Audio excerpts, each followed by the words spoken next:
Pending है। आज तक हम वेट कर रहे हैं, कद ज्वाइन करांगे, कद वर्दी पहनेंगे, कद कर क्या ना बताओगे। हाँ बाबू में लाग गया। 2019 में दोबारा जब सरकार बनी तो ये था कि कोई ना भी तो सरकार बनी है, इसको थोड़ा डिस्टेंस रखना पड़ेगा। तब उम्मीद ये थी,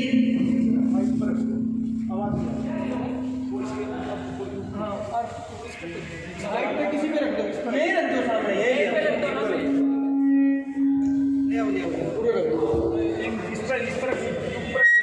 ऊपर रख दो, ऊपर कोई नहीं।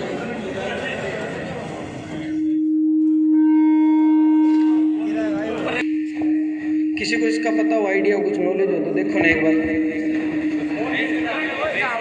शायद फोन का इश्यू होगा, फोन दूर करना, खुद फोन की वजह से हो रहा हो शायद।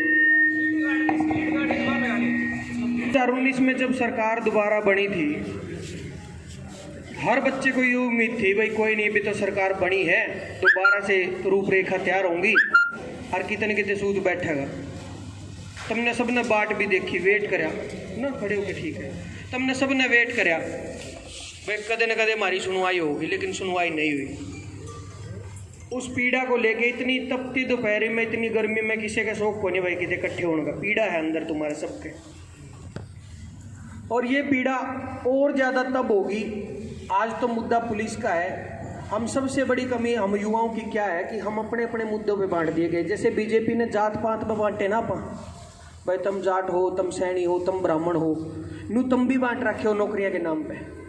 भाई तुम पुलिस वाले हो, तुम फौज वाले हो, तुम कलरक हो, तुम भाई आंगनबाड़ी में हटाई उड़ी हो, तुम भाई कोविड वॉरियर हो, नू करके ऐसे बांट दिए कि कभी भी अपना आंदोलन कोई मजबूत नहीं हो पाता।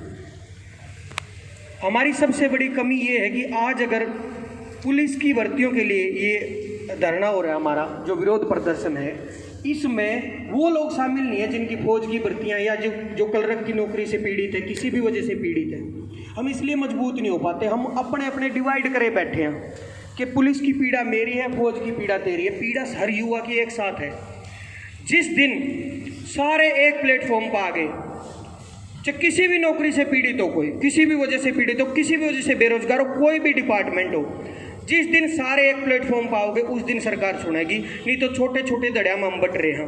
100 आदमी आज आड़ा इकट्ठा हुए, आड़ा भी पूरे वे लोग इकट्ठा नहीं हुए होंगे जिनकी रियल में ये दर्द है, जो लोग नहीं ज्वाइन हो पा रहे, जिनके दुख तो है पर वो सोचें यार गर्मी बहुत है, कोई नहीं फलाना जाया होगा, तू रह जा, तेरे जाए बिना कि मैं नहीं फर्क पड़ता।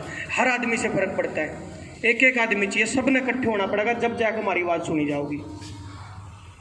पहला तो मेन मकसद यही है कि सबको एक मैसेज ये डालो कि हम सारे इकट्ठा होकर लड़ेंगे। और दूसरा मैं ये बता दूं, बाद में कोई सवाल उठाओ उससे पहले बता दूं कि मैं अगर किसी पार्टी से जुड़ रहा हूँ, बहुत सारे साथी ऐसे भी होंगे कि भाई इनको अपनी राजनीति देखनी है, ये चीज़ें देखनी है, पता नहीं क्या क्या कहने वाले मिलेंगे।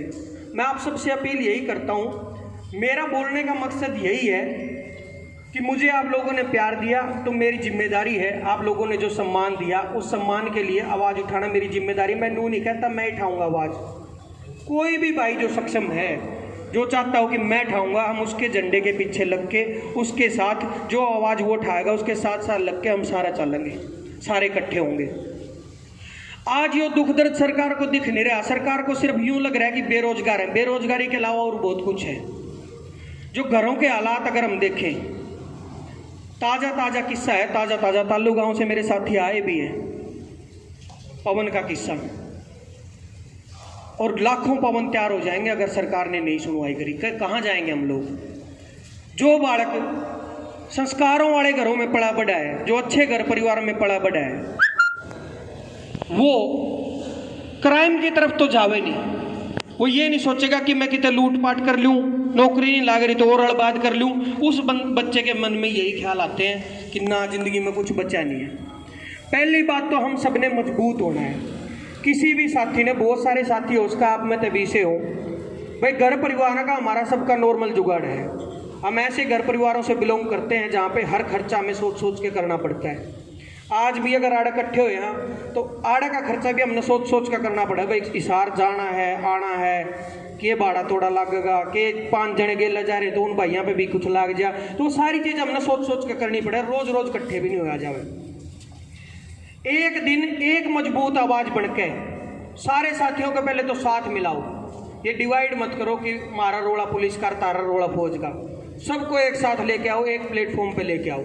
जब पूरे हरियाणा का युवा एक साथ आवाज़ उठाएगा, कल्ली कल्ली लाकड़ी ना पक किसी टाइम भी तोड़ दें, छोटी छोटी लाकड़ी अगर कल्ली कल्लियों कदे तोड़ लो, जब उसका बंडल बन जाता है, इकट्ठी हो जाती है, तो वो तोड़ना बड़ा मुश्किल है। सिंपल सा उदाहरण सबको पता भी है। ये पीड़ा, वो लड़का तो इतने भावुक शब्द लिख के चला गया जो सबको जगा गया, नहीं तो आप लोग भी सुते पड़े थे सारे। कोई आवाज़ अपनी अपनी नहीं उठा रहा था, अपने हकों की आवाज़ कोई नहीं उठाना चाहता था।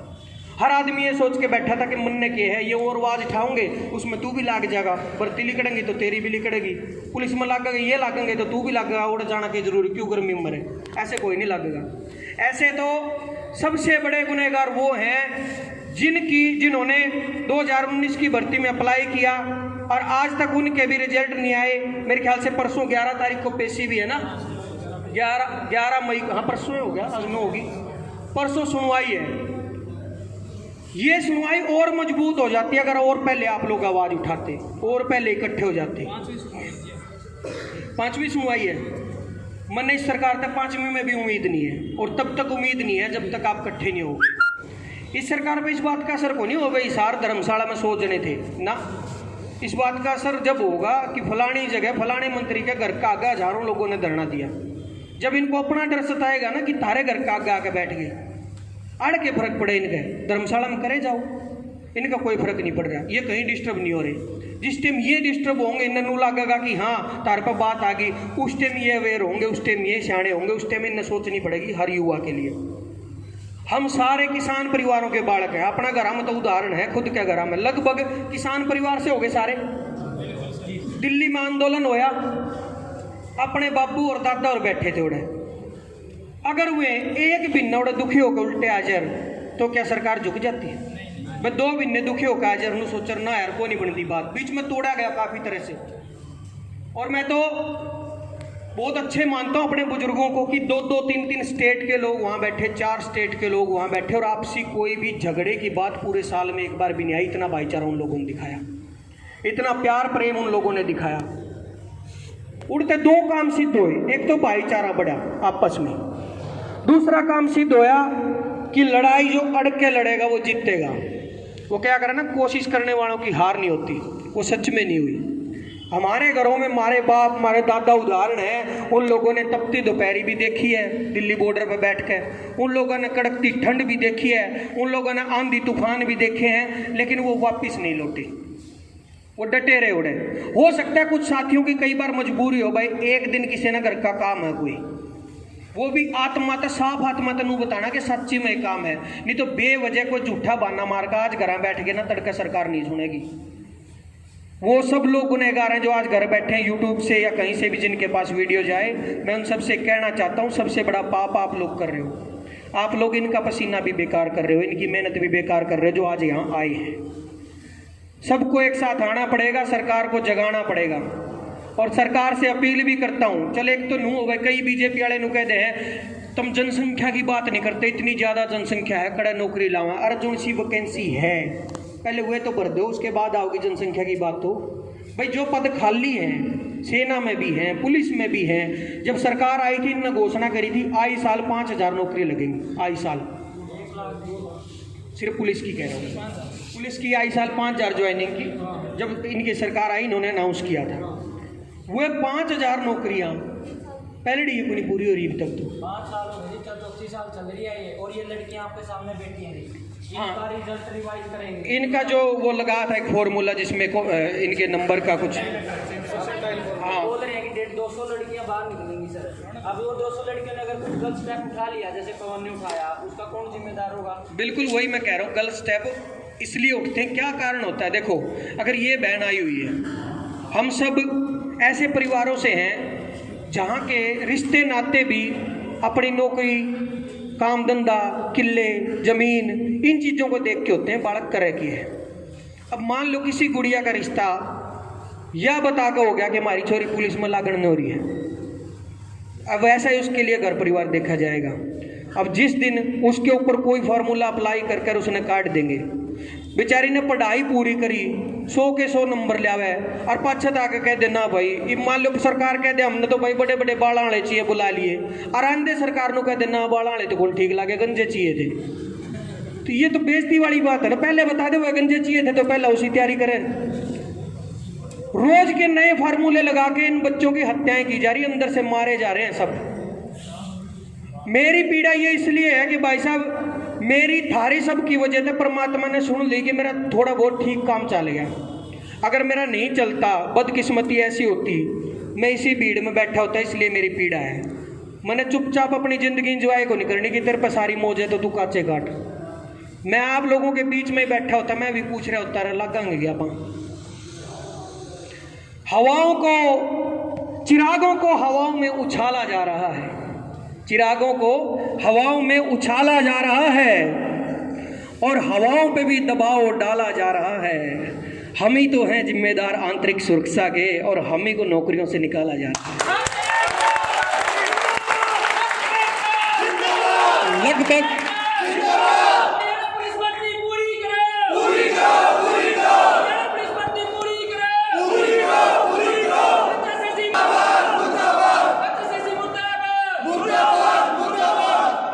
लगभग बड़ी पीड़ा है अपनी, इस रोड़न तो सुलझाओगे, सारे लाख का सुलझाओगे, सारे इकट्ठे होंगे, लेकिन एक बड़ी पीड़ा अपने पूरे देश की है।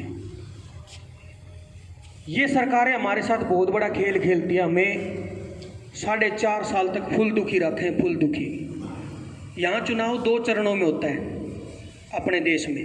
पहला चरण तो ये होता है जिसमें नेता आपके चरणों में होते हैं, दूसरा चरण ये होता है चुनाव जीतने के बाद आप उनके चरणों में होते हैं। ये 2 चरण है बड़े चुनाव के। आज हम हाथ जोड़ने लग रहे हैं, पैर पकड़ने लग रहे हैं, हमारे काम करवा दो, नौकरी लुआ दो, बेरोजगारी दूर कर दो, आत्महत्या की तरफ यूथ जाने लग रहा है, क्राइम की तरफ यूथ जाने लग रहा है, इसको बचा लो। जब इलेक्शन के 6 महीने रह जाएंगे, ये सबसे बड़ी पीड़ा आज बता रहा हूँ, याद नहीं रखते हम लोग, हम भूल जाते हैं। हमारी मेमोरी 8-9 महीने की हुआ है, दुख की हो सुख की हो सारी भूल जाए। जब इलेक्शन के 6 महीने रह जाएंगे, हम में से याद दे युवा इनकी रैलियां में जिंदाबाद के नारे लाते मिलेंगे जो उनसे आज मुर्दाबाद के नारे लगा रहे हैं। ये सबसे बड़ी पीड़ा है। उस टाइम पे पढ़ा लिखा नौजवान ये सवाल करने वाला नहीं होता कि भाई साहब उस टाइम आपने हमें जो दुख दिए उसका क्या जवाब है। हम थोड़े थोड़े में राजी हो जाएं। एक बालक मान लो 100 जना ने रैली में लेकर जा रहा है और मंच पे तय नेता ने नाम बोल दिया ना, और राजवीर क्या हाल है, वो राजवीर 6 महीने राजी रहूगा। अब नेताजी ने ऊपर तो बोलिया भाई देखा अपनी हवा, वो उनने राजी रखने खातर कल्ला ही राजी रह जाओ, राजवीर ऊपर तो कह दिया। क्यों पागल हो रहे हो? नाम लेने से क्या हो जाएगा, क्या जान पहचान से हो जाएगा? उन बच्चों की सोचो, बहुत सारे घर परिवार ऐसे हैं भाई साहब जिनकी लोकल चौकी में भी जानकारी को नहीं भाई, जिनकी जानकारी है मंत्रियों से है, संतरियों से है, बैकडोर एंट्री होती है, सब कुछ होता है इस देश में, पेपर लीक होते हैं। पर जिन बच्चे की जानकारी नहीं है, मेहनत पूरी कर रहे हैं, उनका कसूर क्या है? जो रोज पढ़ते हैं बेचारे, उन बच्चों के लिए आवाज हम सब ने उठानी पड़ेगी। सबसे पहला कदम तो यही लेना पड़ेगा कि सबको एक मंच पे आना पड़ेगा, इकट्ठा होना पड़ेगा। हर नौकरी वाले को छोटे छोटे दड़िया में बट जाओगे तो तुमने कदे प्रशासन तक काबू कर लेंगे और कदे न सोचेंगे कोई जरूरत को नहीं। मैं बता रहा था, वीडियो भी आपने देखी होगी, ये सरकार हम सबको यूट्यूब की ऐड मान रही है। यूट्यूब पे ऐड नहीं आ करे, उस ऐड ना 5 सेकंड में उसकी पड़ा बटन दाब दिया करो, वहां गली कट जा गाना देख लिया। इस सरकार ने अपना काम धंधा देखना, तुम सारे उसके लिए यूट्यूब की ऐड हो। जैसे युवा आगे आएगा ये बटन दाब देंगे, तुमने साइड कर देंगे, पुलिस के द्वारा कर देंगे, पुलिस आगा बटन दाबेगी या कुछ भी करेगी, स्कीप वाला बटन दाब कर तुमने साइड कर देंगे। अरे इन्हें तो भाई गाना देखना, अपना काम धंधा देखना है, इनको ये देखना ठेकों से कितनी कमाई आ रही है, इनको ये देखना कि इस पुल में कितना लूट सकते हैं। इस देश के जो नौजवान है, जो भविष्य है, जिनकी वजह से देश का नाम रोशन होता है, जो आगे जाके देश को आगे लाने का काम करते हैं, उनका गला दबाया जा रहा है, उनकी गेटी घोटी जा रही है। और ये तब तक दबाया जाएगा जब तक आप आवाज नहीं उठाओगे। एक हैशटैग मैंने भी चलाया था, एक मुहिम मैंने चलाई थी जिसमें हम सरकार को टैग करके, ट्विटर पे हो, कोई फेसबुक पे हो, आज के टाइम सोशल मीडिया बहुत मजबूत है और ये मीडिया के साथी भी आपका सबका धन्यवाद करता हूँ कि आप इन युवाओं की आवाज़ बढ़ने के लिए हर जगह पहुँचते हो। नहीं तो बहुत सारे मीडिया के साथी इसे भी हैं जो उड़ा पहुँचा कर जड़नू दिखता हो, हड़ता ऐड मिलेगी, आड़ते किसकी पट्टी चलाऊंगे, साइड में पट्टी नहीं चला कर, एक नाम चले जावे दुकान वाले का, फलाना फर्नीचर, और मुद्दा के बरा मौत खाओ। तो आप लोगों का धन्यवाद करता हूं कि आप इन बच्चों की आवाज़ उठाने हर जगह पहुंचते हो और इन बच्चों को इतना कोऑपरेट करते हो। आपकी आवाज़ से ये आवाज़ दूर तक जाएगी।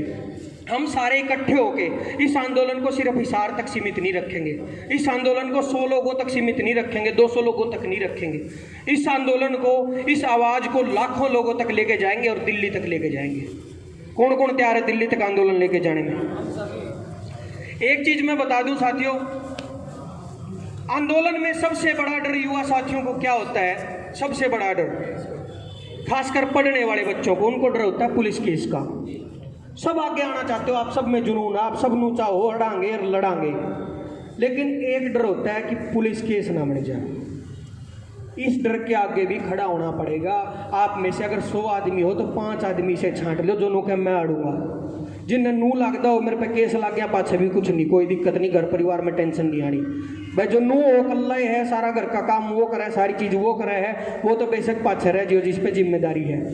अगर आज़ादी से पहले अंग्रेजों के टाइम में आज अपने को डरा दिया जाता है, यार दोस्त कह दे ना गड़े केस लग जाएगा, अपनी माँ कह दे बेटे उड़ना चाहिए घर रह जा, बाबू कह दे रहने दे, सब दबा के रखते हैं कि ना नहीं जाना नहीं जाना नहीं जाना, और जब तक नहीं जाओगे आवाज़ नहीं उठेगी।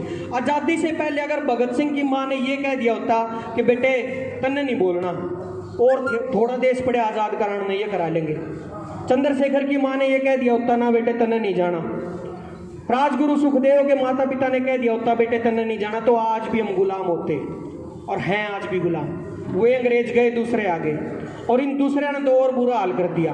क्योंकि पराया आदमी कोई दुश्मन मार के चला जाए उसका इतना दुख नहीं होता, जब खास आदमी, खास का मतलब इसीलिए कह रहा हूँ जिनकी रैलियों में हमने नारे लगाए, जिनके जयकारे लगाए और जिनसे उम्मीद थी, आशाएं थी, जब खास आदमी पीठ में खंजर मारता है तो डबल दर्द डबल होता है, पीड़ा ज़्यादा होती है। आज वही पीड़ा है, ज़्यादा से मैं आपका नहीं लूँगा। यही बात मैं कहना चाहता हूँ, आज से यहाँ से डिसाइड करके चलेंगे आगे की तैयारियाँ। सिर्फ धर्मशाला तक बात नहीं बनेगी, यहाँ रुकने तक बात नहीं बनेगी, सिर्फ हिसार शहर से बात नहीं बनेगी, सिर्फ 200 लोगों से बात नहीं बनेगी। इस चीज़ को लाखों तक लेके जाएंगे, पूरे हरियाणा को एक साथ लेके आएंगे और जितने भी पीड़ित बेरोजगार युवा हैं उन सबको एक साथ लाकर इस चीज़ की आवाज़ उठाएंगे। आप सबका इन्हीं शब्दों के साथ धन्यवाद करता हूँ और उम्मीद करता हूँ भविष्य में एक आदमी 10-10 जना तक यह बात जरूर पहुँचाए जो आज नहीं आए, कि तुम्हारे नहीं आने की वजह से हमारा पसीना बेकार हो रहा है। थैंक यू, धन्यवाद।